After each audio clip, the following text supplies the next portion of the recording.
Hello everyone and welcome back to our YouTube channel. Today we'll talk about some of the most interesting facts about China that makes them distinct among all other countries. China is the single most populated nation and one of the largest countries in the world. The country is so diverse that it makes up a long list of interesting facts that goes on and on. From its ancient old civilization to its breathtaking sights, unique culture and traditions, you'll get to know all these fun facts about China here. You'll do well to subscribe and turn on the notification bell to get more updates and interesting feats and facts like this one. So, without much further ado, let's dive in. The first fact for today is that China has now allowed a 3-child policy. China is one of the countries with the largest population in the world. As such, they formally placed a ceiling on the number of children their citizens were to have. But due to a declining birth rate and population, they had to allow a 3-child policy. In a huge policy shift, China declared in May that couples will be allowed to have up to 3 children. That decision, along with many other resolutions aimed at increasing the birth rate and lowering the cost of rearing a child, have now been formally voted into law. The act was followed by the elimination of the social maintenance fee, which was a financial penalty paid by couples who had children after the age limit was reached, as well as encouraging local governments to provide paternal leave, expanding women's employment rights and improving childcare infrastructure. China's one-child policy, implemented by previous leader Deng Xiaoping in 1980, remained in place until 2016, when the ruling Communist Party decided to allow 2 children per married couple due to fears of a rapidly aging population impeding economic growth. While the policy reform did result in a little increase in the proportion of young people in the country, it was regarded as insufficient in preventing a demographic crisis.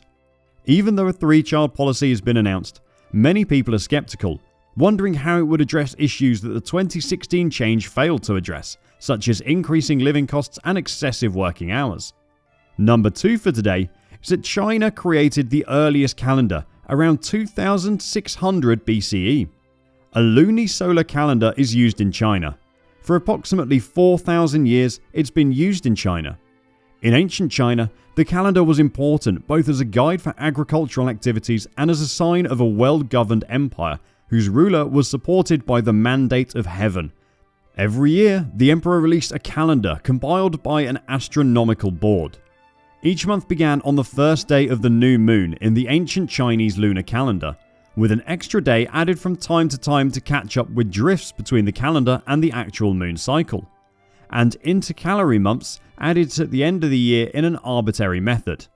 Number 3 for today is for every 10 people in the world's population, there are 2 Chinese.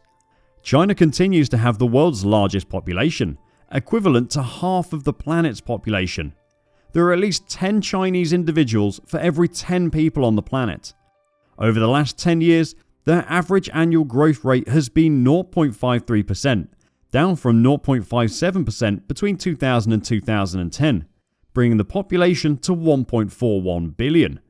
The findings put greater pressure on Beijing to increase measures to encourage couples to have more children in order to avoid a demographic decrease.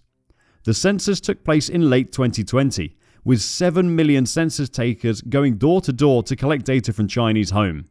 4th on today's list is that the Great Wall of China was built with rice? China's Great Wall is one of the greatest monuments in the world and is one of the places we all have on our bucket list as part of the places we'd like to visit before we die. But did you know that the Great Wall was actually built with rice and is edible? Sticky rice mortar was used to construct it. In ancient China, organic ingredients were used in an inorganic mortar to create sticky rice mortar. It was combined with the slacked lime to form an inorganic composite mortar that was stronger and more resistant to water than lime mortar. Sticky rice was crucial in keeping the Great Wall, as well as tombs, pagodas and city walls in good repair. It possessed strong adhesive strength, sturdiness, waterproofing ability and prevented weed growth since it was made of sticky rice and burnt lime, and created a barrier between bricks that rivaled the strength of modern cement. Brick-making skills increased dramatically throughout the Ming dynasty, both in terms of quantity and quality of output. Since then, bricks have been commonly utilised to construct Great Wall portions, with lime mortar and sticky rice used to reinforce the bricks so that they can withstand earthquakes and modern bulldozers while being structurally sound. Amylopectin, a type of polysaccharide or complex carbohydrate present in rice and other starchy foods, appears to be responsible for the sticky rice mortar's strength and longevity, according to modern chemist studies. Number 5 is that 70% of all cell phones are manufactured in China. China's mobile phone business, often known as the cell phone industry, has experienced rapid expansion, increasing its market share in the worldwide phone market. China produced 600 million mobile phones in 2007, accounting for more than a quarter of global manufacturing. In terms of mobile phone subscribers, China is the largest in the market. China's mobile phone business has evolved to be a significant industry, encompassing new technology research, mobile phone manufacture, and communications network construction. In 2006, China's mobile phone exports reached a new high of 385 million, up 69.3% from 2005. This amount climbed by 125.45% from 2006 to 483 million in 2007. In 2006, exports totaled $31.214 billion, an increase of 52.47% over 2005. In 2007, exports totaled $35.6 billion, an increase of 114.01% over 2006. Number 6 on today's list is that time travel is banned in China, and time travel movies are also banned. China's media officials have put a stop to time travel in cinema and television, claiming that the science fiction concept is disrespectful of history. Whatever isn't conceivable in the real world belongs to superstition, according to the rationale for the time travel ban. Raymond Zhao Liming, a film critic and journalist, stated that time travel is unaffected by censorship in Chinese literature and theatre. The idea of time travel, on the other hand, poses a clear and present danger to China's electronic mass media, which reaches the world's largest TV viewership and the world's fastest growing movie market. Because China's ruling party bases much of its doctrine and stringent media control on scientific Marxism, the fantasy of time travel, which could allow an individual to reorder reality, clashes with the CPC's politically acceptable thought.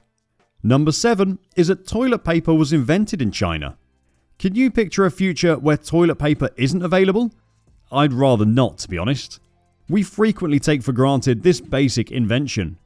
This requirement may never have been invented if it hadn't been for the ancient Chinese in the 6th century AD. The paper has been used as a wrapping and padding material in China since the 2nd century BC. Nevertheless, the first documented use of toilet paper in human history originates from the 6th century AD in early medieval China. Number 8 today is that red symbolises happiness in China. If you've ever attended a Chinese New Year celebration, you may have noticed that the colour red is prevalent. In Chinese tradition, red is a lucky and auspicious colour. The colour red is related with the element fire, which represents life, vitality and light, as well as good fortune and joy. This is why red is not permitted at Chinese funerals. Zonggaoji literally translates to Chinese knots. It's a type of knotting art. Year after year, it is presented as a sign to wish individuals health and happiness. Chinese knotting is a decorative handicraft that emerged in China during the Tang and Song dynasties as a form of Chinese folk art. During the Ming and Qing dynasties, it was very popular. Number 9 today is that there's only one time zone in China. China is the world's 3rd largest country, spanning 5 time zones geographically. During the Republic of China, from 1912 to 1949, all 5 time zones were used, but China has since decided to use only one standard time. In China, the time is set by a single standard time offset of UTC plus 8, that's 8 hours ahead of Coordinated Universal Time. Beijing time is the official national standard time. Number 10 today is that tea was discovered in China. Tea has been drank and used in China for thousands of years. When it was originally utilized in the 10th century BC, it was frequently employed as a medicine. Tea practices and usage have developed and evolved since then, and Chinese tea is surrounded by a whole culture and art form. In China, there are specific methods for growing, brewing, serving, and drinking tea. Number 11 is that China's home to the world's largest canal. The Grand Canal, which runs from Beijing to Hangzhou, is the world's longest at 1,776 kilometers. It's a UNESCO World Heritage Site, as well as the longest and oldest canal. It's often regarded as the world's first and longest artificial waterway, stretching 1,776 kilometers from Beijing in the north to Hangzhou in the south. And our last fact for today is that Shanghai is home to a chopstick museum. Although this museum is small, it houses 2,000 pairs of chopsticks dating back to the Tang dynasty. The museum's proprietor, Lan Zhang, has travelled all over the world to create his huge collection. The chopsticks in the museum come from Korea, Japan and Thailand and are made of bamboo, wood, metal, jade and tooth bone. They date back to the Ming and Qing dynasties. It's evolved into China's only family chopsticks museum. Mr. Lan Zhang, the company's creator, is a well-known folk collector who is known in the collecting community as China's first chopsticks collector. Thanks for watching. If you enjoyed this video, we're sure you would like to watch more related concepts from our channel. So stay tuned for more of our videos. And don't forget to follow, like and subscribe to our channel. Big thanks to you, and we'll see you again soon.